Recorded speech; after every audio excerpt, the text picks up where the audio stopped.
சத்தத்தை உயர்த்தி சொல்லாமா? ஹல்லேலூயா. கர்த்தர் இந்த நாளை தந்தபடி நான் தேவாதி தேவனுக்கு நான் நன்றி செலுத்துகிறேன். விசேஷமாக கர்த்தர் இந்த 11வது மாதத்தின் இந்த முதல் வார ஞாயிறு ஆராதனையில் நம்ம எல்லாரையும் கொண்டு வந்து தேவ சமூகத்தில் அவரை பாட துதிக்க அவருடைய நாமத்தை மகிமைப்படுத்த கர்த்தர் பாராட்டின கிருபைகளுக்காக இரக்கங்களுக்காக நான் நன்றி செலுத்துகிறேன். ஹல்லேலூயா. தேவனுடைய வார்த்தைக்கு நேராக நாம் கடந்து செல்வோம். எடுத்து ஒரு வாசிக்கலாம். சங்கீதங்களின் புத்தகம் 44ஆம் சங்கீதம் அதனுடைய 24ஆம் வசனத்தை வாசிக்க கேட்போம். 44ஆம் சங்கீதம் அதனுடைய 24ஆம் வசனத்தை வாசிப்போம். ஏன் உம்முடைய முகத்தை மறைத்து எங்கள் சிறுமையும் எங்கள் நெருக்கத்தையும் மறந்து விடுகிறீர். ஹல்லேலூயா. இந்த வசனத்தை ஆண்டவர் நிச்சயமாகவே நான் எதிர்பார்க்கவே இல்லை. என்னன்னு சொன்னா, ஆண்டவர் இன்னைக்கு நம்மோடு பேச போகிற காரியம் தேவனை தேடும் காரியங்களை குறித்து, அவருடைய முகத்தை பார்க்கிறவர்களுக்கு என்னென்ன காரியங்கள் நடைபெறும் அப்படின்னு சொல்லி நான் ஒரு சில காரியங்களை ஆண்டவர் நமக்கு மேற்கோள் காட்ட போகிறார். குறித்த நேரத்தில் அதை பேசுவார். இதுக்கு ஆதாரமான வசனம் என்ன எடுக்க வேண்டும் என்று சொல்லி பார்த்து கொண்டிருக்கும் பொழுது, இந்த நாளில் நாம் வாசித்ததான சங்கீத பகுதிகளிலே கர்த்தர் இந்த வசனத்தை அதை ஏற்படுத்தி கொடுத்துகிறார். ஹல்லேலூயா. அவங்க சங்கீதக்காரன் சொல்லுகிறதான காரியம், ஏன் ஆண்டவரே உங்களுடைய முகத்தை எனக்கு மறைக்கிறீங்க, நீங்க அப்படி மறைச்சிங்கன்னா நான் நெருக்கப்படுகிறேன் அப்படின்னு சொல்லுறான். என்ன சொல்லுகிறான்? ஆண்டுடைய முகம் என்னை நோக்கி பார்க்கல அப்படின்னு சொன்னா நான் எப்படியாய் காணப்படுகிறேன்னு சொல்றான்? நெருக்கப்படுகிறவர்களாய் காணப்படுகிறேன். ஹல்லேலூயா. இன்றைக்கும் ஆண்டவர் நம்மோடு பேச போகிறதான வசனத்தின் தலைப்பு தேவனை தேடும் காரியங்களை. நாம் தேவனை எப்படி தேடணும், அவருடைய முகங்களை நாம் பார்க்கும் பொழுது என்ன காரியங்கள் வரும், ஆண்டவரை தேடுகிறதுல நமக்கு என்னென்ன காரியங்கள் வரும் அப்படின்னு சொல்லி ஒரு 7 காரியங்களை ஆண்டவர் இன்னைக்கு பேச போகிறார். சுருக்கமாக ஒவ்வொரு காரியத்தையும் நான் சொல்ல விருப்பப்படுகிறேன். நீங்க சொல்லுகிறதான வசனங்களை குறிப்பெடுத்துக் கொள்ளுங்க. வாசிக்கிறதான பிள்ளைகள் வாசனங்களை நீங்க எடுத்து உடனே வாசிக்க முடியும். உங்களை அன்பாய் நான் கேட்டுக்கொள்கிறேன். முதலாவது காரியம், யாத்திராகமம் புஸ்தகம் 33ஆம் அதிகாரம் அதனுடைய 11ஆம் வசனத்தை வாசிக்க கேட்கலாம். யாத்திராகமம் புஸ்தகம் 33ஆம் அதிகாரம் அதனுடைய 11ஆம் வசனத்தை வாசிக்க கேட்கலாம். ஒருவன் தன் சிநேகிதனுடனே பேசுவது போல கர்த்தர் மோசேயோடே முகமுகமாய் பேசினார். பின்பு அவன் பாளையத்துக்கு திரும்பினான்.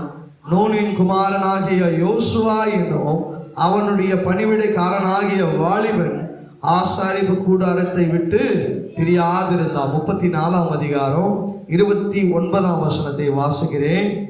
மோசே சாட்சி பலகை 2ஐயும் தன் கையிலே எடுத்துக்கொண்டு என்ன பண்ணா, சீனாய் மலையிலிருந்து இறங்கின பொழுது தன்னுடனே அவர் பேசினதினாலே தன் முகம் பிரகாசித்திருப்பதை அவன் அறியாதிருந்தான். ஹல்லேலூயா. கேட்டுக்கொண்டிருக்கிற தேவ பிள்ளையே, இன்னைக்கு தேவனை நாம் எப்படி தேட வேண்டும் என்று சொன்னால், மோசே ஆண்டவரை தேடினது போல இன்றைக்கு நாம தேடுகிறவர்களாய் காணப்படணும். ஹல்லேலூயா. ஆண்டவர் மோசேவோடு என்ன பண்ணாராம்? முகமுகமாய் பேசினார் என்று வசனம் சொல்லுகிறது. அப்படி நீங்கள் ஆண்டவரை தேடுவீர்கள் என்று சொன்னால், இந்த 34ஆம் அதிகாரம் 29ஆம் வசனம் சொன்னது போல அவரை நாம பார்த்தோமானால் நம்முடைய முகங்கள் எப்படி இருக்குமா? பிரகாசமா இருக்கும். முதலாவது தேவனை தேடும் காரியங்களிலே முதலாவது காரியம், நீங்க தேவனை உண்மையாய் தேடுறீங்கன்னு சொன்னா நமது முகத்தில் என்ன உண்டாகும்? பிரகாசம் உண்டாகும். ஒரு சிலர்லாம் நம்ம வெளியே போகும்போது பார்த்து கேட்பாங்க இல்லையா, நீங்க இயேசுவை ஏற்றுக்கொண்டவங்களா, நீங்க ரட்சிக்கப்பட்டவங்களா, நீங்க கிறிஸ்துவர்களா அப்படின்னு சொல்லி கேட்டிருக்கிறத நீங்க கேள்விப்பட்டிருப்பீங்க. இப்போ இதெல்லாம் என்ன காரியங்கள் சொன்னா, அவங்க ஏதோ ஒயிட் அண்ட் ஒயிட் போடுகிறதுனாலையோ இல்லை நகை போடாமல் இருக்கிறதுனாலையோ எந்த வெறுமையாய தங்களை காட்டிக் கொள்ளுகிறதுனாலோ அல்ல, அது தேவனுடைய பிரகாசமாய் காணப்படுகிறது. ஹல்லேலூயா. ஒரு சிலர் என்னதான் கலரா இருந்தாலும் அந்த முகத்துல என்ன இருக்காது? பிரகாசம் இருக்கவே இருக்காது. ஆனால் ஒரு சில கருப்பா இருந்தாலும் சரி, அவங்க முகத்துல எப்படி இருக்கும்? பிரகாசம் உண்டாயிருக்கும். அதனால நான் கலரா இருக்கிறதுனால தேவ பிரசன்னம் என்னை மூடி இருக்கிறது, தேவ பிரசன்னத்தினால் நான் நிரம்பி இருக்கிறேன் என்ற காரியம் அல்ல. தேவனை தரித்து கொண்டிருக்கிற முகம் எப்படி இருக்குமா? ஆட்டோமேட்டிக்கா பிரகாசமா. இன்னைக்கு 6000 7000 கொடுத்துட்டு செலவு பண்ணி கொண்டு என்ன பண்ணி கொண்டு இருக்கிறாங்க? வெள்ளை அடித்து கொண்டு இருக்கிறாங்க. இதெல்லாம் என்னது? வெள்ளை அடிக்கப்பட்ட கல்லறை. வெள்ளை அடிக்கிறதுனால நீ தேவ பிரசன்னத்தை சுமந்திருக்கிறன்னு அர்த்தம் கிடையாது. நீங்க நிச்சயமாகவே தேவனை நீங்கள் தரிசித்திருப்பீர்கள் என்று சொன்னா நீங்க எந்த வெள்ளையும் அடிக்க வேண்டியதில்லை. ஆட்டோமேட்டிக்கா உங்களுடைய முகம் பிரகாசமா இருக்கும். மோசே ஆண்டவரை போய் பார்த்துட்டு முகமுகமா பார்த்துட்டு மலையிலிருந்து கீழே வரான். அப்ப எப்படி இருக்குதுன்னு சொன்னா அவனுடைய முகம் பிரகாசமா இருக்குது. ஆனா அவனுக்கு என்ன பண்ணல தெரியல, அவனுக்கே தெரியல என் முகம் பிரகாசமா இருக்குது. அங்க கீழே இறங்கி வருகிற ஜனங்கள் மோசேவை பார்க்கும் பொழுது மோசேவனுடைய முகத்தை என்ன பண்ண முடியலையா? அவங்களால பார்க்க முடியலன்னு வசனம் சொல்லுகிறது. அப்போ அப்பேற்பட்ட பிரகாசமான காரியங்கள் அங்கே மோசேவுக்கு காணப்பட்டிருக்கிறது. இந்த நாள்ல ஆண்டவர் நம்மை சொல்லுகிறதான காரியம், தேவனை நீங்க உண்மையாய் தேடுவீங்கன்னு சொன்னா அன்றைக்கு மோசேவுக்கு ஆண்டவர் காட்டினதான அதே பிரகாசத்தை இன்னைக்கு உங்க வாழ்க்கையிலும் ஆண்டவர் கொடுப்பவராக இருக்கிறார். ஹல்லேலூயா, ஹல்லேலூயா. பிரகாசமா இருக்கணும், அடே பளிச்சுன்னு இருக்கும். மூஞ்சி பார்த்த உடனே உள்ள 1008 பிரச்சனை இருக்கும், பிரச்சனை இல்லாமலாம் இருக்காது. ஆனா தேவனை தரிசித்த ஜனங்களுடைய முகம் பிரகாசமா இருக்கும். ஹல்லேலூயா. 29 35 வசனத்தை நீங்க வாசித்து பார்த்தீங்கன்னா அங்கே அப்படியே சொல்லப்பட்ட 35 சொல்லும். இஸ்ரவேல் புத்திரர் அவன் முகம் பிரகாசித்திருப்பதை கண்டார்கள். மோசே அவரோடு பேசும்படிக்கு உள்ளே பிரவேசிக்கும் வரைக்கும் என்ன பண்ணதான்? முக்காட்டை திரும்ப தன் முகத்தின் மேல் போட்டுக்கொள்வான். அவன் முகத்தை பார்க்க முடியல. மோசே உன் முகத்தை எங்களால பார்க்க முடியலப்பா, மூஞ்சில போட்டு எதையாவது மூடு சாமி. அப்பேற்பட்ட காரியங்கள் நமக்குள்ள காணப்படணும். வெள்ளடிக்கப்பட்ட கல்லறையா இருக்க. அப்போ முகம் பிரகாசிக்கணும். தேவ ஜனம் ஒரு சிலர் முகம்லாம் பார்த்தீங்கன்னா இருள் அடைஞ்சு போயிருக்கும். ஏன் இருள் அடைஞ்சிருக்குன்னா பிசாசு செய்கிற காரியம். அந்த இருளடைந்த காரியத்தை பார்க்கும் போதே தெரியும் பிசாசு அவங்களுக்குள்ள எவ்வளோ கிரியை செய்யறான், எவ்வளோ என்ன பண்றான். நான் கருப்பா இருக்கிறவங்கள சொல்லலை, இல்லை, இருள் அடைந்திருக்கிற காரியத்தை சொல்லுங்க. ஒரு சில முகம்லாம் பார்க்கும் போதே தெரியும் பிசாசு அந்த சரீரத்தை அலகழித்து கொண்டிருக்கிறான், மேற்கொண்டிருக்கிறான். ஏன்னா பிசாசு அந்த இருளான காரியத்தை தான் பார்க்கணும். ஆனா ஆண்டவரோ பிரகாசிப்பிக்கிற ஒளியா இருக்கிறார். ஹல்லேலூயா, ஹல்லேலூயா. கேட்டுக்கொண்டிருக்கிற தேவ ஜனமே, நீ தேவனை தேடுவாயானால் உன்னுக்குள்ள மாறுகிற முதல் காரியம் என்ன தெரியுமா? உன் முகம் பிரகாசிக்கப்படும். நீங்க ஜெபம் பண்ணீங்கன்னா முகம் பிரகாசிக்கப்படும். தேவ வசனத்தை நீ தேடுவாயனா முகம் பிரகாசிக்கப்படும். ஆண்டவருக்குள்ள எப்பொழுதும் ஐக்கியமாக இருந்தால் முகம் பிரகாசிக்கப்படும்.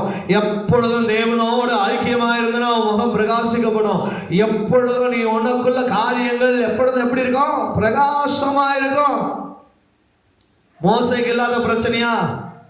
மோசே ஜனங்களை, லட்சக்கணக்கான ஜனங்களை வழி நடத்தணும். அவனுக்குள்ள காரியம், எப்படா எவன் கல்லெறிஞ்சு என்னை கொல்லுவான், எப்போ என்னை முறுமுறிப்பான், எந்த இடத்துல எவனுக்கு பசி உண்டாகும், எப்படா என்னை அடிச்சு கொல்லுவான்ற ஒரு காரியம் மோசேக்கு நடக்குது. ஆனாலும் ஆண்டவரிடத்துல போய் அவன் வரும் பொழுது அவன் முகம் எப்படி இருந்தது? பிரகாசமா இருந்தது. நமக்குள்ள 1000 பிரச்சனை இருக்கலாம் தேவ பிள்ளைகளே, எத்தனை போராட்டம் வேணாலும் இருக்கலாம். ஆனால் நீங்கள் தேவ பிரசன்னத்துக்குள்ள போகும் பொழுது எல்லாவற்றையும் ஆண்டவர் மாற்றுவார். உன் துக்கமெல்லாம் மாறும், உன் பிரச்சனையெல்லாம் மாறும். அவன் மேல இருந்து வரும்போது அவன் முகம் பிரகாசமா இருந்து எல்லாத்தையும் மறந்துட்டு வரான். நாம கூட அப்படிதான் தேவ சமூகத்துல வந்துட்டோம். தேவ சமூகத்துல ஒப்பு கொடுத்துருங்க, உங்க முகம் பிரகாசமா மாறிடும். சபைக்கு வருகிறோம், பாட்டு பாடுகிறோம், ஆராதிக்கிறோம். ஆனா இன்னைக்கும் என்ன பண்றோம்? அநேக காரியங்களை குறித்து கவலைப்பட்டு கொண்டிருக்கிறோம். இன்னைக்கு உங்க முகம் பிரகாசிக்காம போகிறதுக்கு காரணம் என்ன தெரியுமா? உங்க முகம் ஏன் இருள் நினைஞ்சிருக்கிறது தெரியுமா? தேவனிடத்துல உங்கள் காரியங்களை முழுமையாய் நீங்கள் ஒப்பு கொடுக்காம இருக்கிறது.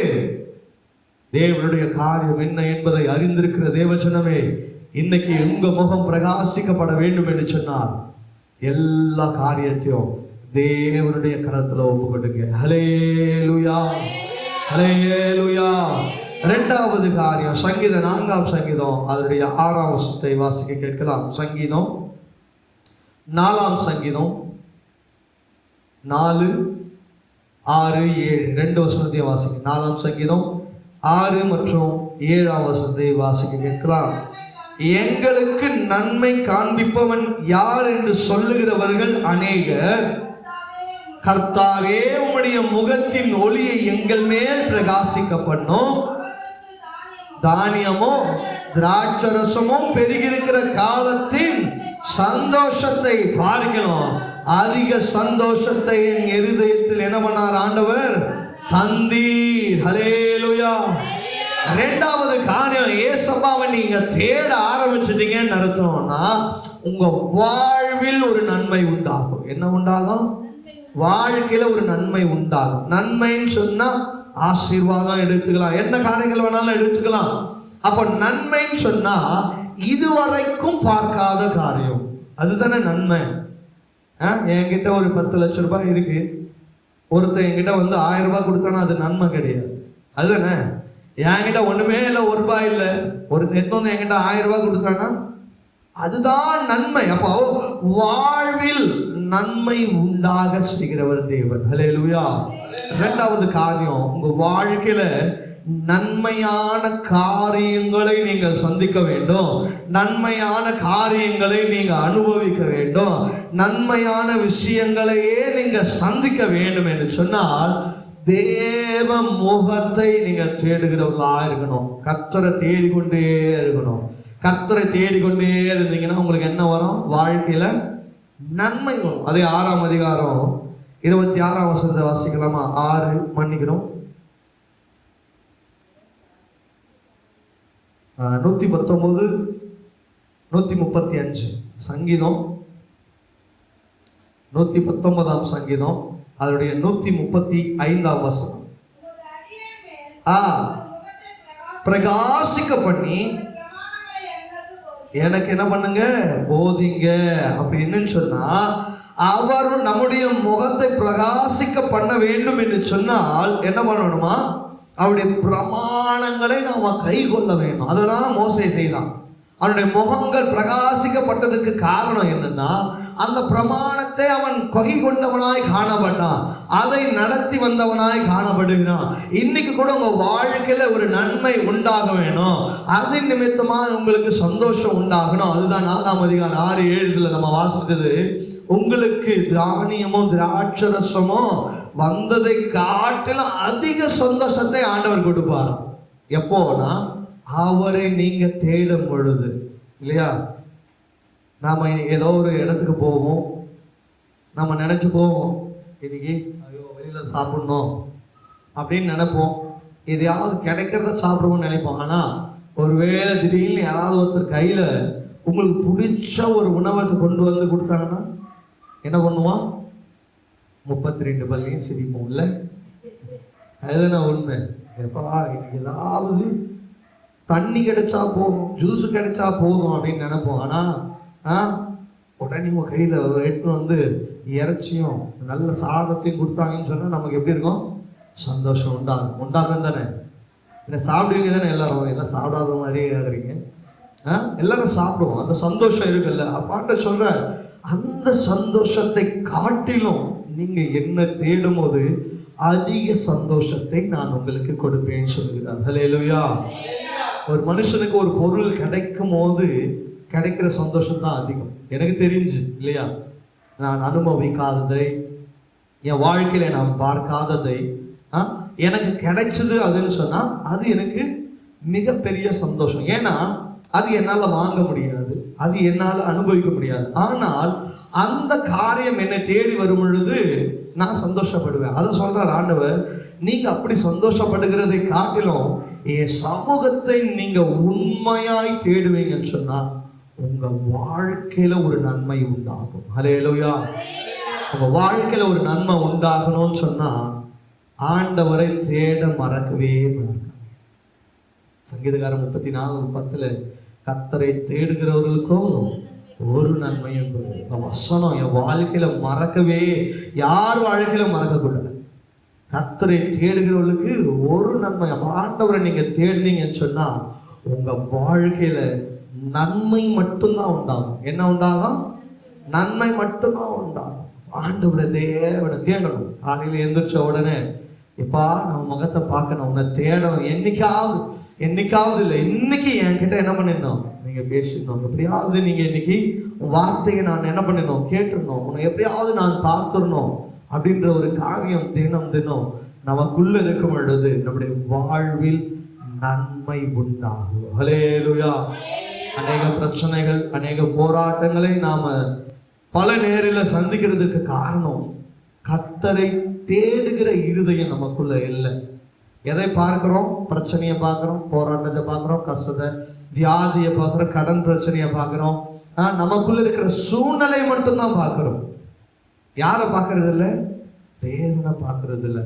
நீங்க தேவனை பார்த்தீங்கன்னு சொன்னா உங்களுக்கு இருக்கிற பிரச்சனை எல்லாம் ஒண்ணுமே இல்லை. ஹல்லேலூயா, ஹல்லேலூயா. இப்போ இந்த ஒரு வாட்டர் பாட்டில் இருக்கு, இதை விட சின்ன பாட்டில் பின்னாடி நான் வச்சேன்னா தெரியுமா? தெரியாது. அப்போ நீங்க இந்த பிரச்சனையை, சிறியதான சின்ன பிரச்சனையை பார்க்குறீங்க, பெரிய ஆண்டவர் முன்னாடி நிற்கிறத நம்ம பார்க்கறதே இல்லை. ஹல்லேலூயா. ஆண்டவரை பார்த்தீங்கன்னா பின்னால் இருக்கிற பிரச்சனை தெரியாது. நீங்க ஆண்டவரை தேடலைன்னா முன்னாடி என்ன நிற்கும்? பிரச்சனை தான் தெரியும். அப்போ உங்களுக்குள்ள பிரச்சனை காணப்படுதுன்னு சொன்னா ஒன்று நல்லா புரிஞ்சு கொள்ள வேண்டியது, நான் தேவனை தேடுகிறதுல குறைவுள்ளவனா இருக்கிறேன். ஹல்லேலூயா, ஹல்லேலூயா. என் வாழ்க்கையில இன்னைக்கு ஒரு நன்மை வரல அப்படின்னு சொன்னா நான் தேவனை தேடல. இன்னைக்கு கர்த்தர் எனக்கு வாழ்க்கையில ஒரு நன்மையை செஞ்சிருக்கிறாருன்னு சொன்னா அப்போ ஆண்டவர் என்னை நான் தேடி இருக்கிறேன்னு அர்த்தம், என்னை நினைவு கூர்ந்திருக்கிறாருன்னு அர்த்தம். இன்னைக்கு காலையில ஒரு விஷயம், எனக்கு இன்னைக்கு காலையில ஒரு காரியம் தேவைப்பட்டது. சும்மா தான் ஜெபம், ஆண்டவரே என்கிட்ட ஒன்றும் இல்லை, இது வேணும் அப்படின்னு சொல்லி கேட்டேன். ஆண்டவர் என்ன பண்ணாரு, நான் இங்கே சபை கிளீன் பண்ண வரும்போது ஆண்டவர் அந்த காரியத்தை எனக்கு கொடுத்தார். ஹல்லேலூயா. ஒரு சின்ன காரியம்தான், ஏன்னா அது எனக்கு அது இல்லாமல் அது நடக்காது, இன்னைக்கு அந்த வேலை நடக்காது.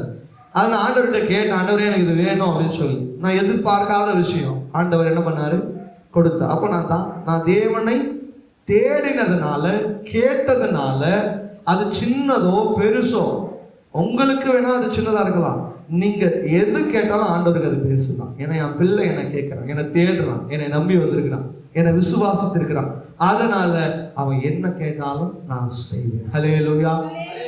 அப்போ உங்க வாழ்க்கையில நீங்க நினைக்கலாம் சின்ன காரியம் சொல்லி, ஆனா ஆண்டவருக்கு அது பெரிய காரியம். உங்க வாழ்க்கையில நன்மை உண்டாக வேண்டும் என்று சொன்னால் கர்த்தரை தேடுகிற காரியங்கள் காணப்படணும். ஹல்லேலூயா. மூன்றாவது காரியம், கர்த்தரை தேடுகிறதுனால நமக்கு உண்டாகிறதான காரியம், சங்கீதம் 80ஆம் சங்கீதம் அதனுடைய 3ஆம் வசனத்தை வாசிக்க கேட்கலாம். 80:3. 80ஆம் சங்கீதம் அதனுடைய 3ஆம் வசனம். தேவனே எங்களை என்ன பண்ணுங்க, திருப்பி கொண்டு வாரும், உமது முகத்தை பிரகாசிக்க பண்ணோம், அப்பொழுது ரட்சிக்கப்படுவோம். மூன்றாவது காரியம், கர்த்தரை தேடுகிறதுனால என்ன உண்டாகும் சொன்னா மறுமலர்ச்சி உண்டாகும். என்ன உண்டாகுமா? மறுமலர். தேவனே எங்களை என்ன பண்ணுங்க, அதுதான் சொல்ற, திருப்பி கொண்டு வரோம், எங்களை திருப்பி மறுபடியுமா என்னை கொண்டு வாங்க, கெட்டி சேருங்க, என்ன நான் தூரமா போயிட்டேன், என்னை என்ன பண்ணுங்க, மறுபடியுமா என்னை என்ன பண்ணுங்க, உங்க கிட்டி சேருங்க, மறுமலர்ச்சி உண்டாகும். அப்படின்னு வாழ்வில ஒரு மாற்றம் உண்டாகும். என்ன உண்டாகும்? கர்த்தரை தேடினீங்கன்னா உங்க வாழ்க்கையில உண்டாகிற மாற்றத்தை நீங்க உணர முடியும். ஹல்லேலூயா. ஒரு சிலர் சொல்லுவாங்க இல்லையா, கேள்விப்பட்டிருக்கீங்களா தெரியல, என்ன சிஸ்டர் முன்ன மாதிரி இல்லவே இல்லை, என்ன பிரதர் முன்ன மாதிரி இல்லவே இல்லை. ஏன்னா தேவனை தேடுகிறதுனால நமக்குள்ள ஒரு மாற்றம் உண்டாகிடுச்சு. ஹல்லேலூயா. ஏன் முன்ன மாதிரி பேசுறதே இல்லை சிஸ்டர் அப்படின்னா, நம்ம ஆண்டவரோடு பேச ஆரம்பிச்சோம். அப்போ மனுஷனோடு பேச்சு நமக்கு தேவையில்லை, ஆண்டவரோடு நம்ம ஐக்கியப்பட்டுட்டோம். ஆண்டவரோடு அதிகமாய் நேரம் செலவிட ஆரம்பிச்சிட்டோம், ஆண்டவரோடு அதிகமாக ஜெபம் பண்ண ஆரம்பிச்சிட்டோம், அதிகமாய் வேதத்தை வாசிக்க ஆரம்பிச்சிட்டோம். நல்லா கவனிச்சு பாருங்களேன், இந்த பைபிள் படிக்கிறவங்களும் வேதம் வாசிக்கிறவங்களும் என்ன பண்ண மாட்டாங்க, அதிகமாக அடுத்தவங்க கிட்ட என்ன பண்ண மாட்டாங்க, பேச மாட்டாங்க. ஆனால் இதை செய்யாத ஜனங்கள் பார்க்கும்போது எல்லா கதையும் உட்காந்து என்ன பண்ணிட்டு இருப்பாங்க, பேசிட்டு இருப்பாங்க. அங்கே எவனோ ஒருத்தர் செத்து போயிருப்பான் 4 தெருவுக்கு பக்கத்தில், அவனுடைய வாழ்க்கை வரலாறு நோண்டி இங்கே என்ன பண்ணிட்டு இருப்பாங்க, அவரு தெரியுமா, இவரு தெரியுமா. இதெல்லாம் நமக்கு அவசியமற்றது இல்லையா? அப்போ நம்முடைய வாழ்க்கையில ஒரு மாற்றத்தை உண்டாக்கணும்னா ஆண்டவரை தேடு, அந்த நேரத்தை ஆண்டவருக்காக கொடுங்க. ஒரு மறுமலர்ச்சியை கர்த்தர் நம்முடைய வாழ்க்கையில உண்டாக்க வேண்டும் என்று சொன்னா ஆண்டவர் நிச்சயமாக ஒரு காரியத்தை செய்வார். ஹல்லேலூயா. இந்த வாட்டர் பாட்டிலை நான் யூஸ் பண்ணிட்டு இது பழசாயிடுச்சுன்னா நான் தூக்கி போட்டுருவேன். இதை என்ன பண்ணுவாங்க, இதை கொண்டு போய் என்ன பண்ணுவாங்க, மறுசுழற்சி பண்ணி இதை இதே பாட்டில தயாரிக்க மாட்டாங்க, வேற என்ன பண்ணுவாங்க, ஒரு புதிய பொருளா மாற்றுவாங்க. இந்த பாட்டிலாம் எப்படி உண்டாயிருக்குன்னு சொன்னா இவ்வளோண்டு ஒரு பிளாஸ்டிக் தான் இருக்கும். இதை என்ன பண்ணுவாங்கன்னா அதோட மிஷினில் போட்டு ஹீட் பண்ணி அதுக்கு ஒரு வடிவத்தை கொடுப்பாங்க. இவ்வளோண்டு தான் பிளாஸ்டிக், அது என்ன ஆயிரும், இவ்வளோ பெரிய பாட்டிலாக மாறும். அதே போல தான் உங்களை நீங்கள் ஆண்டவர் கையில் ஒப்பு கொடுத்துட்டீங்கன்னா மறுசுழற்சிக்கு உங்களை ஒப்பு கொடுக்கணும். மறுசுழற்சிக்கு நீங்கள் ஒப்பு கொடுக்காம விட்டுட்டீங்கன்னு சொன்னால் ஆண்டவர் உங்களை பயன்படுத்த முடியாது. அப்போ உங்க வாழ்க்கையில ஒரு மாற்றம் உண்டாகணும். எல்லாரும் நினைக்கிறோம் என் வாழ்க்கையில நன்மை நடக்கணும், சந்தோஷமான காரியங்கள் நடக்கணும், சமாதானத்தின் காரியங்கள் நடக்கணும், நான் எப்பொழுதும் துக்கமுகமா இருக்கவே கூடாதுன்னு நினைக்கிறோம். ஆனால் ஆண்டவர் அதுக்குள்ள கிரியை செய்கிறதற்கு நம்ம என்ன பண்றது இல்லை, ஆண்டவருடைய கரத்துல ஒப்பு கொடுக்கிறது இல்லை. ஒப்பு கொடுக்காம போகிற வரைக்கும் ஆண்டவர் எந்த காரியத்தையும் செய்யவே முடியாது. நீங்க ஆண்டவருக்கு உங்க வாழ்க்கையில ஒரு மறுமலர்ச்சியை நீங்க ஆண்டவர் ஒரு மாற்றத்தை உங்க வாழ்க்கையில மாற்றணும்னு சொன்னா என்ன பண்ணணும், உங்களுடைய காரியங்களை நீங்க ஒப்பு கொடுக்கணும். 85ஆம் சங்கீதம் அதனுடைய 4ஆம் வசனம் இப்படியாக சொல்லுகிறது. சங்கீதம் 85 அதனுடைய 4ஆம் வசனம் சொல்லுது, எங்கள் ரட்சிப்பின் தேவனே நீர் எங்களை திருப்பி கொண்டு வாரோம், எங்கள் மேல் உள்ள உமது கோபத்தை என்ன பண்ணுங்க, ஆற பண்ணுங்க. அப்போ எப்படின்னா என்ன அர்த்தம், ஏன் ஒருத்தர் மேல கோபம் வருது அப்படின்னு சொன்னா நம்ம ஆண்டவருக்கு விரோதமான காரியங்களை நம்ம செய்து இருக்கிறோம். ஆண்டவர்கிட்ட சொல்றோம், ஆண்டவரே என்ன பண்ணுங்க, உங்களுடைய கோபத்தை எங்க மேல ஆற பண்ணுங்க. சூடா இருக்கிற காஃபியை என்ன பண்றோம், தண்ணியில ஊற்றி ஆற வைக்கணும். இல்லைன்னா கொஞ்சம் நேரம் அப்படியே ஓரமாக வச்சுட்டா அது என்ன ஆயிடணும், ஆறி போயிடும். அதே போல் ஆண்டவரே என் பிரச்சனையை உடனே எடுத்து பார்த்துறாதீங்கப்பா, என் மேலே கோபப்பட்டுறாதீங்க ஆண்டவரு, என் மேலே இருக்கிற கோபத்தை என்ன பண்ணுங்க, ஆற பண்ணுங்க. என்ன பண்ணணுமா, ஆற பண்ணணும். ஆண்டவர் உங்க மேலே இருக்கிற கோபத்தை ஆற பண்ணலை அப்படின்னு சொன்னால் நீங்களும் சரி நானும் சரி எங்கே கிடப்போனோம் தெரியாது, தேடினாலும் கிடைக்கவும் கிடைக்காது. ஹல்லேலூயா. இன்னைக்கு நிறைய பேர் அட்ரஸ் காணாம போறதுக்கு காரணம் என்ன தெரியுமா, பிரபலமா இருப்பாங்க, பெரிய ஆளா இருந்திருப்பாங்க, என்னென்னமோ பண்ணிருப்பாங்க, உலகத்துக்கு என்னென்னமோ காரியங்களை செஞ்சிருப்பாங்க. ஆனா இன்னைக்கு அடையாளம் அட்ரஸ் எங்க இருக்குதுன்னே தெரியாது. ஏன் காரணம் தெரியுமா, ஆண்டவருடைய கோபாக்கினி அவர்கள் மேல வந்தது. ஹல்லேலூயா. தேவ ஜனமே, தேவ சத்தத்துக்கு உங்களை ஒப்பு கொடுங்க. ஆண்டவருடைய கோபத்துக்கு உங்களை ஒப்பு கொடுத்துடாதீங்க. ஆண்டவர் உங்கள் வாழ்க்கையில் ஒரு மறுமலர்ச்சியை உண்டாக்கணும்னு நினைக்கிறார். இன்னொரு வசனத்தை கூட வாசிக்கலாம். எரேமியா எழுதின தீர்க்க தரிசன புத்தகம் 31ஆம் அதிகாரம். எரேமியா 31ஆம் அதிகாரம். இது மிக முக்கியமான வசனம், அதனால் நான் இதை விட விரும்புகிறேன். 31ஆம் அதிகாரம் 18 மற்றும் 19ஆம் வசனத்தை வாசிக்க கேட்போம். 31ஆம் அதிகாரம் அதனுடைய 18 மற்றும் 19ஆம் வசனத்தை வாசிக்க கேட்கலாம். நீர் என்னை தண்டித்தீர், நான் பணியாத மாடு போல அடிக்கப்பட்டேன், என்னை திருப்பும், அப்பொழுது என்ன பண்ணுவான், திருப்பப்படுவேன். நீரே என் தேவனாகிய கர்த்தர், நான் திரும்பின பின்பு மனஸ்தாபப்பட்டு கொண்டிருக்கிறேன். நான் என்னை அறிந்து கொண்டதற்கு பின்பு விழாவில் அடித்து கொண்டிருக்கிறேன், வெட்கி நாணிக் கொண்டிருக்கிறேன். என் இள வயதின் நிந்தையை நான் என்ன பண்ணுகிறேன், சுமந்து வருகிறேன் என்று எப்ராயிம் துக்கி புலம்பி கொண்டிருக்கிறதை நிச்சயமாய் கேட்டேன். ஹல்லேலூயா, ஹல்லேலூயா. இந்த சத்தத்தை கேட்டுக்கொண்டிருக்கிற என் தேவ ஜனமே, இந்த சத்தத்தை கேளுங்க. ஆண்டவரே, நீங்க என்னை திருப்புங்க. நீங்க என்ன திருப்பினாதான் நான் என்ன பண்ண முடியும்? திருப்ப முடியும். நீர் என்னை திருப்பாம போனா நான் என்ன பண்ண முடியாது? திருப்ப முடியாது. அவன் திரும்பின பிறகு சொல்றானா, அவனுடைய காரியத்தை திரும்பி பார்க்கிறான். அவன் செஞ்ச காரியத்தில், ஐயோ நானா இந்த காரியத்தை செஞ்சிருக்கிறேன், நானா இவ்வளவு காரியத்தை பண்ணேன், நானா ஆண்டவர் விரோதமா இவ்வளவு காரியத்தை செஞ்சேன். ஏன் அவன் மறுமலர்ச்சி அடையணும்னு சொன்னா, மறுமலர்ச்சி அடைந்தீங்கன்னு சொன்னா உங்களுடைய காரியங்கள் மாறுதல் அடையும். இவ்வளோ நாள் நான் ஆண்டவருக்கு இவ்வளோ காரியத்தை அநாகரிகமாக செஞ்சிருக்கிறேன், பாவத்தை செஞ்சிருக்கிறேன், அப்போல்லாம் எனக்கு என்ன பண்ணல தெரியல. ஆனால் நான் மறுமலர்ச்சி அடைந்த பிறகு நான் என்ன பண்றேன்? என்னை சிந்தித்து பார்க்குறேன். ஐயோ இவ்வளோ காரியத்தை நான் செஞ்சுட்டேனே, ஆண்டவருக்கு விரோதமா இவ்வளோ பாவத்தை செஞ்சிருக்கிறேனே. இதுதான் மறுமலர்ச்சியின் காரியம் உங்களுக்குள்ள கிரியை செய்யும். ஹல்லேலூயா. நீங்க மறுமலர்ச்சி அடையணும். அப்பதான் நீங்க ஆண்டவருக்கு விரோதமா செய்த காரியங்கள் எல்லாம் நீங்க சிந்திக்க முடியும், ஆராய முடியும். நீங்க மனம் திரும்பி விழாவிலே அடித்து கொண்டு கதறான், ஐயோ நான் இந்த பாவத்தை செஞ்சிருக்கிறேனே, என் பாவத்தை இப்படி நான் பண்ணிட்டேனே, இவ்வளோ நல்லவருக்கு நான் பாவம் செஞ்சுட்டேனே அப்படின்னு சொல்லி எப்ராயிம் கதறி கொண்டிருக்கிறதை நான் கேட்கிறேன் என்று கர்த்தர் சொல்லுகிறார். ஹல்லேலூயா. நீங்களும் இன்னைக்கு ஒரு மலர்ச்சியின் காலம். இது எப்போ நடக்கும்னு சொன்னா, நீங்க தேவனை தேடும் பொழுது காரியம் நடக்கும். 4வது விஷயம், என்னாகமம் புஸ்தகம் 6ஆம் அதிகாரம் அதனுடைய 25 மற்றும் 26ஆம் வசனத்தை வாசிக்க கேட்கலாம். என்னாகமம் புஸ்தகம் 6ஆம் அதிகாரம் அதனுடைய 25 மற்றும் 26ஆம் வசனத்தை வாசிக்க கேட்கலாம். கர்த்தர் தம்முடைய முகத்தை உங்கள் மேல் பிரகாசிக்க பண்ணி உன்மேல் கிருபையாய் இருக்க கடவார். கர்த்தர் தம்முடைய முகத்தை உன்மேல் பிரகாசிக்க பண்ணி உனக்கு சமாதானத்தை என்ன பண்ணுகிறாரா?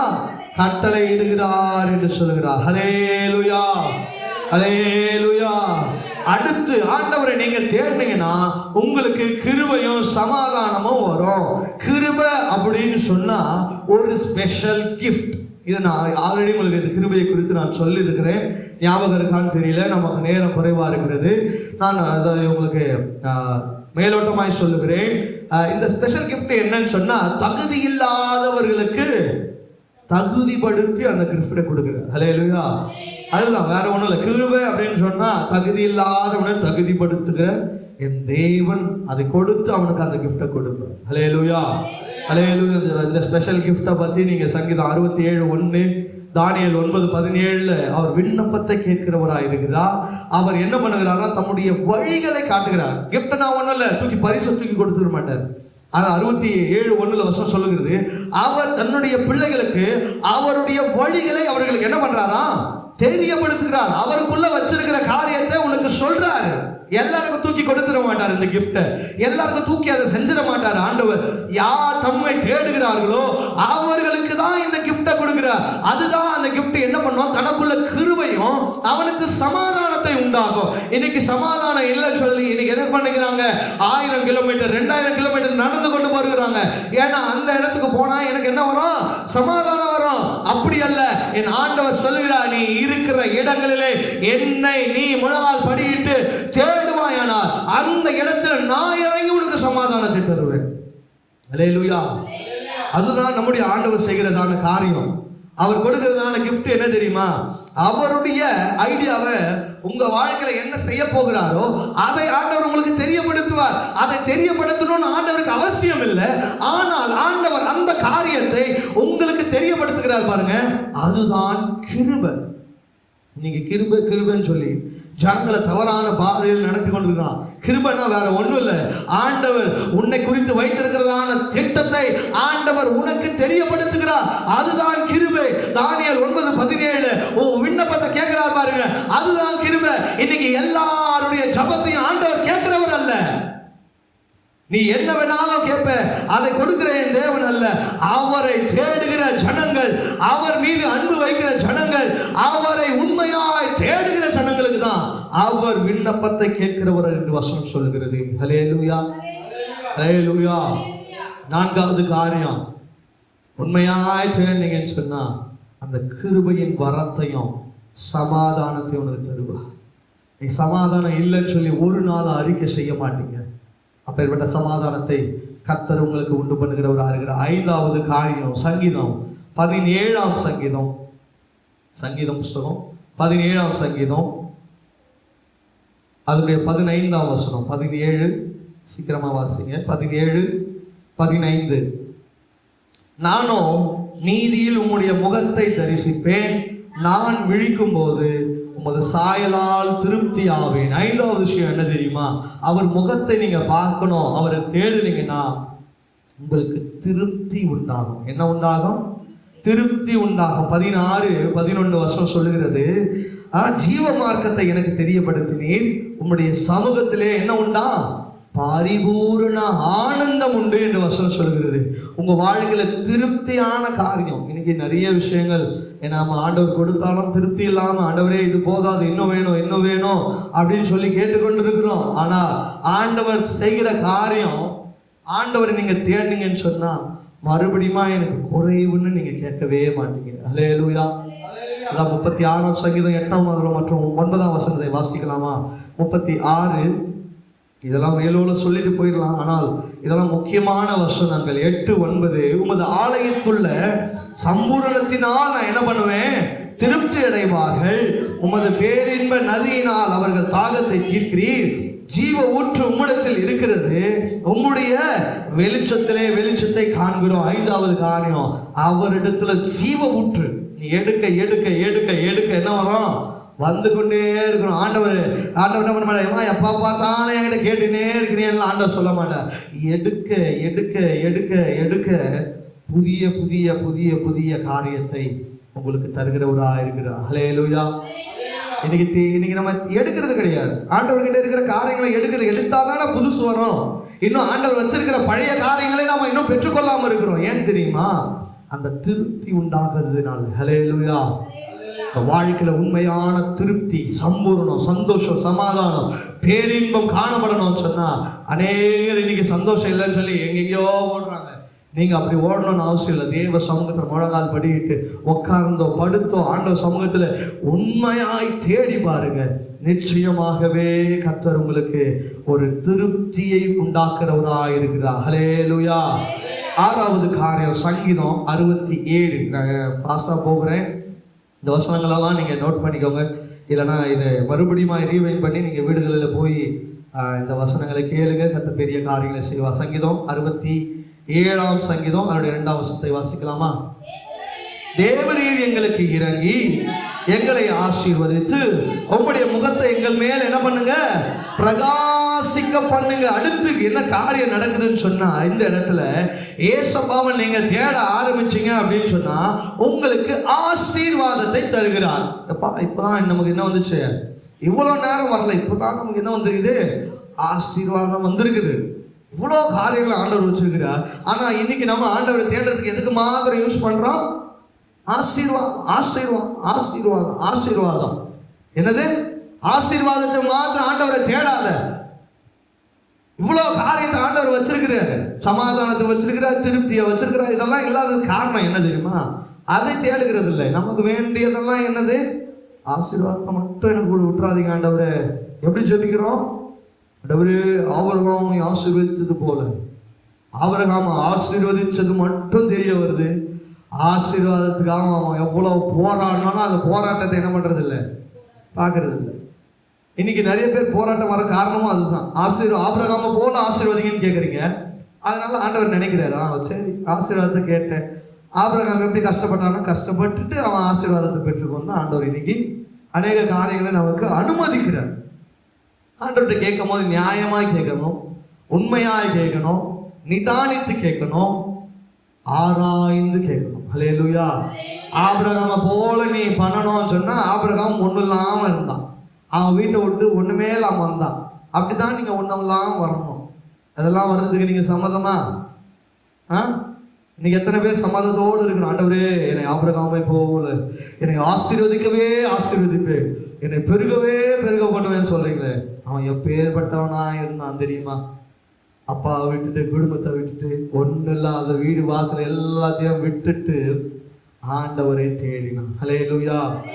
உண்மையான ஆசீர்வாதம் என்ன தெரியுமா? 52 ஏசாயா தீர்க்கதரிசன புத்தகம் 52ஆம் அதிகாரம் அப்படியே 10ஆம் வசனம். எல்லா ஜாதிகளின் கண்களுக்கு முன்பாக கர்த்தர் தம்முடைய பரிசுத்த புயத்தை வெளிப்படுத்துவார். பூமியிலே எல்லையிலே உள்ளவர்களால் எல்லாரும் நமது தேவனுடைய ரட்சிப்பை காண்பார்கள். ஆண்டவருடைய ரட்சிப்பை உங்க மூலமா ஆண்டவர் பிரதிபலிக்கிறார் பாருங்க.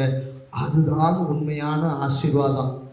ஊர் பேசணும், இயேசுவை தேடினான் பார்த்தியா அவன் வாழ்க்கை மாறிடுச்சு, இயேசுவை தேடி ஓடினான் பார்த்தியா அவன் குடும்பம் மாறிடுச்சு.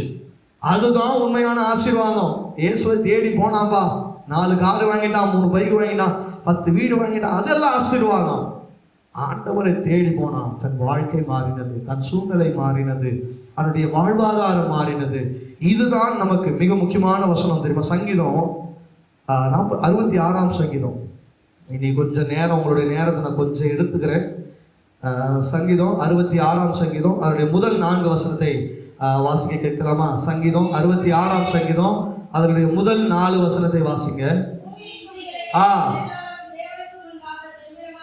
பாடுங்கள், மகத்துவத்தை கீர்த்தனம் பண்ணி அவருடைய துதியின் மகிமையை கொண்டாடுங்கள். தேவனை நோக்கி உமது கிரியைகளின் எவ்வளவு பயங்கரமாய் இருக்கிறீர், உமது மகத்துவத்தை வல்லமையின் நிமித்தம் உம்முடைய சத்துருக்கள் உம்மை இச்சகம் பேசி அடங்குவார்கள். பூமி எங்கோ, நல்ல கவனிங்க, பூமி மீது எங்கோ உம்மை பணிந்து கொண்டு உம்மை துதித்து பாடுவார்கள். அவர்கள் உம்முடைய நாமத்தை துதித்து பாடுவார்கள் என்று சொல்லுங்க. ஹல்லேலூயா. இதுதான் உண்மையான ஆசீர்வாதம். இன்னைக்கு ஆண்டவர் தேட மாட்டேன், இயேசு ஏற்றுக்க மாட்டேன்னு சொல்றான் பார்த்தீங்கன்னா, வசனத்தின்படி நடக்க போகுது. சீக்கிரத்தில் எல்லாரும் ஆண்டவரை தேட போறோம். அதுதான் நமக்கு உண்மையான ஆசீர்வாதம். ஒரு கிறிஸ்துவனுக்கு உண்மையான ஆசீர்வாதம் என்ன தெரியுமா? உன் சொந்தக்காரர் ரட்சிக்கப்படணும், உன் வீட்டில் ரட்சிக்கப்படாதவன் ரட்சிக்கப்படணும், உன் கணவன் ரட்சிக்கப்படணும், மனைவி ரட்சிக்கப்படணும், உன் பிள்ளைகளுக்கு ரட்சிக்கப்படணும், உன் உற்றார் உறவினர் ரட்சிக்கப்படணும், பக்கத்து வீட்டுக்காரன் ரட்சிக்கப்படணும், எதிர் வீட்டுக்காரன் ரட்சிக்கப்படணும். எல்லாம் முழங்கால் படிட்டு இயேசுதான் உண்மையான ஆண்டவர் என்பதை அவர்கள் வாயினால் அறிக்கை செய்யணும். அதுதான் உண்மையான ஆசீர்வாதமாக கிறிஸ்துவ ஜீவியத்தில் நான் பார்க்கிறேன். ஹல்லேலூயா, ஹல்லேலூயா. இந்த வாழ்க்கையில் ஆசீர்வாதத்தை தேடி ஓடாதீங்க. கர்த்தர் உங்களுக்கென்று வைத்திருக்கிற ஆசீர்வாதத்தை தேடுங்க. கர்த்தர் நன்மையான காரியங்களை செய்கிறவராக இருக்கிறார். 7வது காரியம் 2 நாளாம் புஸ்தகம் 7ஆம் அதிகாரம், 2 நாளாம் புஸ்தகம் 7ஆம் அதிகாரம் அவருடைய 14ஆம் வசனத்தை வாசிக்க கேட்கிறோம். 2 நாளாகவும் 7ஆம் அதிகாரம் அதனுடைய 14ஆம் வசனத்தை வாசிக்க கேட்கிறோம்.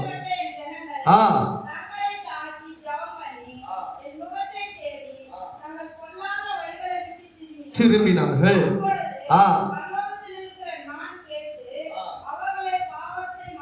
மன்னித்து. ஹல்லேலூயா. 7வது காரியம் என்ன தெரியுமா? கர்த்தரை தேடனா தேசத்துக்கு சேமத்தை உண்டாக்குவேன். தேசத்துக்கு சேமத்தை உண்டாக்குனா எனக்கு என்னப்பா நன்மை உண்டு அப்படின்னு நினைக்காதீங்க. தேசத்தின் மீது ஆண்டவர் கோபம் வந்துச்சுன்னு சொன்னா சோதம் குமாரர் அழிச்சு போட்டார். இந்திய தேசத்தின் மீது ஆண்டவர் கோபம் வந்துச்சுன்னா என்ன பண்ணிடுவாரு? அழிச்சிருவாரு. அப்ப தேசத்துல சேமத்தை உண்டாக்குவதற்கு நீங்க என்ன பண்ணுங்க? கர்த்தரை தேடுங்க, ஆண்டவரை விசுவாசிங்க. ஏசப்பா, இந்திய தேசத்துல இருக்கிற 148 கோடி ஜனங்களையும் நீங்க என்ன பண்ணுங்க? கண்ணோக்கி பாருங்க. தேசத்தின் இன்னைக்கு தேசத்துல சேமம் வராம போகிறதுக்கு காரணம் தேசம் முழுவதும் எங்க என்ன இருக்கு? பாவம் நிறைந்திருக்குது. இன்னைக்கு 6 வயசு குழந்தை, 7 வயசு குழந்தை, 8 வயசு குழந்தை, 15 வயசு பையன் என்ன பண்றான்? குடியினாலும் கொலை வெளியினாலும் என்ன பண்ணி கொண்டிருக்கிறான்? இன்னைக்கு மிகுதியாய் காணப்படுகிற காரணம் என்ன தெரியுமா? இன்னைக்கு தேசத்திற்காக ஜெபிக்கப்படுகிற கூட்டம் ரொம்ப குறைவு. உன் தேசத்துல சேமம் உண்டாக்கணும்னு சொன்னா, உன் தேசத்துல நன்மை உண்டாக்கணும்னு சொன்னா, உன் தேசத்தின் மனம் திரும்புதலுக்காக ஜெபம் பண்ணுங்க. அதாவது தேசம் மனம் திரும்பணும், தேசத்தின் ஜனங்கள் மனம் திரும்பணும். நீ தேடுவாயானா உன் தேசத்தின் ஜனங்கள் என்ன பண்ணுவாங்க? மனம் திரும்பணும். 6ஆம் அதிகாரம் வாசிங்க. 6ஆம் அதிகாரம் 37 39. அதே 2 நாளாகும் புஸ்தகம் 6ஆம் அதிகாரம் 37 39. அதுக்கு முன்னாடியே இருக்கு பாருங்க. 2 நாளாகும் தேசத்திலே தங்கள் உணர்வடைந்து மனம் திரும்பி நாங்கள் பாவம் செய்து அக்கிரம் பண்ணி துன்மார்க்கமாய் நடந்தோம் என்று தங்கள் சிறையிருப்பான தேசத்திலே உம்மை நோக்கி கெஞ்சி என்ன பண்றாங்களா? என் தேசத்துல நன்மை வரல, ஏன் காரணம் சொன்னா இந்த பாவம்லாம் நடக்குதுன்னு சொல்லி அறிக்கை பண்ணி ஆண்டவர் சமூகத்துல என்ன பண்றானா? கெஞ்சுறான். ஆண்டவர் சமூகத்துல உன் தேசத்துக்காக, உன் இந்திய தேசத்துக்காக, உன் அயலார் தேசத்துக்காக நீ என்ன பண்ணணும்? கெஞ்சணும். எத்தனை பேர் கெஞ்சணும்? ஏன்னா ஆசீர்வாதிங்க மட்டும் கெஞ்சணும். 38ஆம் வசனம், தாங்கள் என்ன பண்றாங்களா? சிறைகளாக கொண்டு போகப்பட்ட தங்கள் சிறையிருப்பான தேசத்திலே தங்கள் முழு இருதயத்தோடும் என்ன பண்ணாங்களா?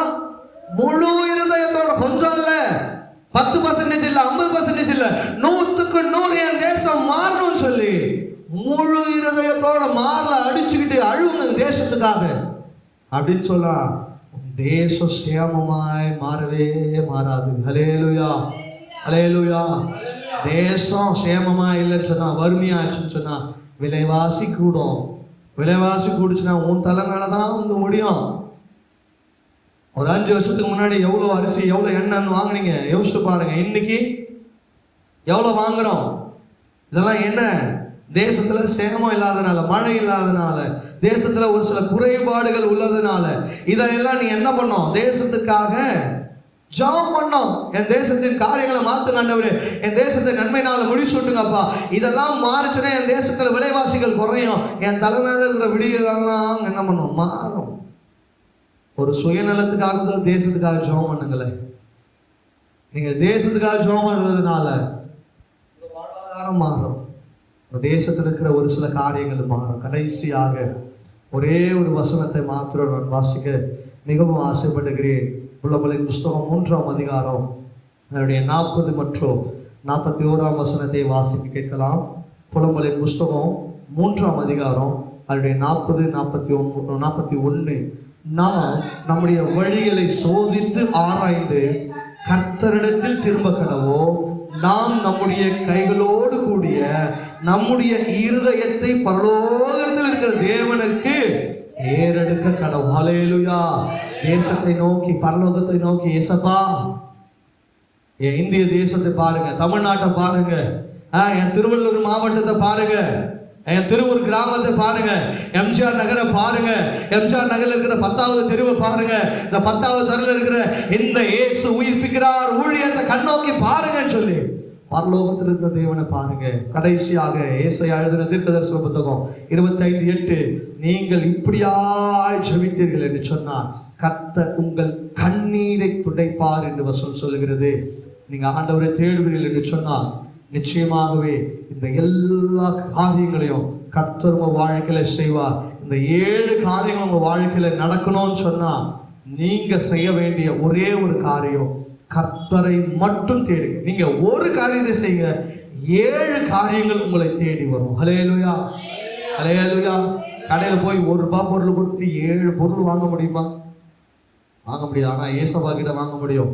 ஒரே ஒரு காரியம், ஏசப்பாவை நீங்க தேடுனீங்கன்னா இந்த 7 விஷயங்களை உங்களுக்கு தருவார். கர்த்தர் பெரிய காரியங்களை செய்வார். தேவன் தாமே இந்த வார்த்தைகளை ஆசீர்வதிப்பாராக. நம்ம